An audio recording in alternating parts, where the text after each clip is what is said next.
नमस्कार, मैं केंद्रीय ज्ञान में आपका स्वागत करना चाहता हूँ और आज का टॉपिक है सफलता के सूत्र फॉर सब्जेक्ट। और आज हम कुछ इस टॉपिक में डायमेंशन लेने वाले हैं, जैसे कि पहला इंडेक्स, दूसरा सिलेबस, तीसरा कंसेप्ट, चौथा फ्लो चार्ट, पांचवा ओवरलुक, छठवां प्रॉपर फ्रेमवर्क, सातवां इंटेलिजेंट क्वेश्चन, आठवां हार्डवर्क और नौवां रिवीजन के बारे में हम कुछ बात करेंगे।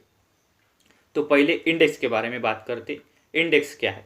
इंडेक्स वह है जिस भी सब्जेक्ट को आप पढ़ना चाहते हैं उसमें पहले उस सब्जेक्ट के इंडेक्स दिए गए रहते हैं। जैसे कि इकोनॉमिक में इंडेक्स दिए गए रहते हैं, राजकोषीय नीति, मुद्रा व बैंकिंग, अर्थव्यवस्था, परिचय एक्सेट्रा। ये हो गया उसका इंडेक्स। जैसे कि आपने एक इंडेक्स का एक टॉपिक खोल दिया, जैसे कि अर्थव्यवस्था परिचय। अर्थव्यवस्था परिचय खोलने के बाद अर्थव्यवस्था के टाइप दिए होंगे, पूंजीवादी अर्थव्यवस्था, मिश्रित अर्थव्यवस्था, समाजवादी अर्थव्यवस्था। ये हो गया उसका सिलेबस। और सिलेबस उसके बाद आपको जो भी उस सिलेबस को पढ़ने के बाद जो भी आपको समझ में आएगा और जो सब्जेक्ट के मैच है, जो उस सब्जेक्ट का सेटअप है, उससे बाद आपको समझ में आएगा, वो हो गया उसका कंसेप्ट।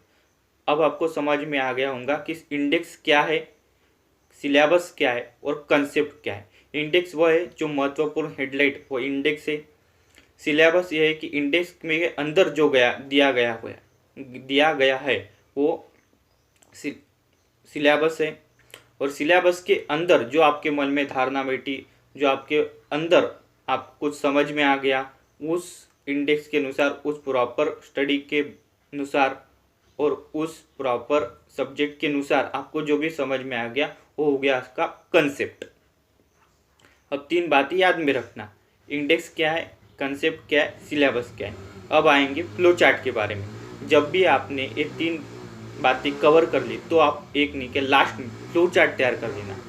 ये मैं इसलिए कह रहा हूँ कि आपको रिवीजन करने में कोई भी दिक्कत ना होगी। जैसे कि आपने फ्लो चार्ट भी अगर आपने बना दिया तो प्रॉपर फ्रेमवर्क आपके दिमाग के अंदर रह सकता है। जैसे कि आप आज आपने एक टॉपिक कवर कर लिया, इकोनॉमिक परिचय, तो आप उसका हेडलाइट लिख लेना। हेडलाइट लिखने के बाद आप उसके सिलेबस को लिख लेना और सिलेबस लिखने के बाद उसके नीचे ही आपको नहीं क्या कंसेप्ट लिख लेना। और कंसेप्ट के बाद जो भी आपको कुछ महत्वपूर्ण धारणा लगती है वो लिख लेना। तो ऐसे लास्ट पेज में आपको वो तैयार करना है, वो हो गया उसका फ्लो चार्ट। मैंने इसके वीडियो में पहले बताया था कि फ्लो चार्ट तैयार कैसे करते, आज मैं उसको रिकॉल कर दिया। अब आएंगे रिवीजन के बारे में। लोग कहते हैं कि रिवीजन क्यों करना चाहिए।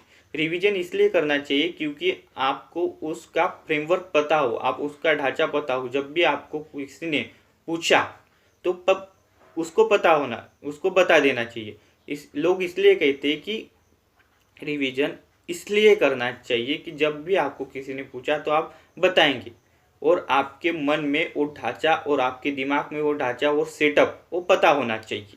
इसलिए रिवीजन करने के लिए कहते हैं। रिवीजन आप 1, 2, 3, 5 बार में कर भी ले और आपके दिमाग में अगर वो बात गहन में आ गई, समझ में आ गई, तो आप माइंड में सेटअप हो गए, तो उसके बाद आप भूलेंगे नहीं। इसलिए रिवीजन करने के लिए कहते हैं। ऐसे नहीं कि रिवीजन आप बहुत देर तक करो, ऐसे नहीं। आप 2, 3, 5 दिन, 6 दिन भी आपने रिवीजन कर लिया उस टॉपिक में तो थोड़ा सा आपको 20% उसका रिवीजन याद में रह सकता है। और हो सकता है कि 100% भी आपको रिवीजन याद में हो। इसलिए रिवीजन करने के लिए कहते हैं। और प्रॉपर फ्रेमवर्क के बारे में हम बात करेंगे। प्रॉपर फ्रेमवर्क अब वो है कि जब भी आप रिवीजन कर ली, इंडेक्स पता है, सिलेबस पता है, कंसेप्ट पता है, तो आपका प्रॉपर फ्रेमवर्क आपका दिमाग के ढांचा के अंदर वो बात फिट रहेगी। इसलिए कहता हूँ कि आपके दिमाग के अंदर वो ढांचा रिवीजन के साथ आती है, इसलिए प्रॉपर फ्रेमवर्क आपके दिमाग के अंदर वो बैठ जाएगा, तब होगा प्रॉपर फ्रेमवर्क। अब बात करेंगे इंटेलिजेंट क्वेश्चन और सोशल क्वेश्चन के बारे में। इंटेलिजेंट क्वेश्चन और नहीं क्या हार्डवर्क के बारे में। जब भी आप थोड़ा सा भी हार्डवर्क करते हैं तब आपका इंटेलिजेंट क्वेश्चन थोड़ा सा बढ़ता है, और ज़्यादा हार्डवर्क करते हैं तो थोड़ा सा इंटेलिजेंट क्वेश्चन बढ़ जाता है। एक स्थिति ऐसी आती है कि जब इंटेलिजेंट क्वेश्चन 90% बढ़ जाता है तब आपको हार्डवर्क कम करना पड़ता है।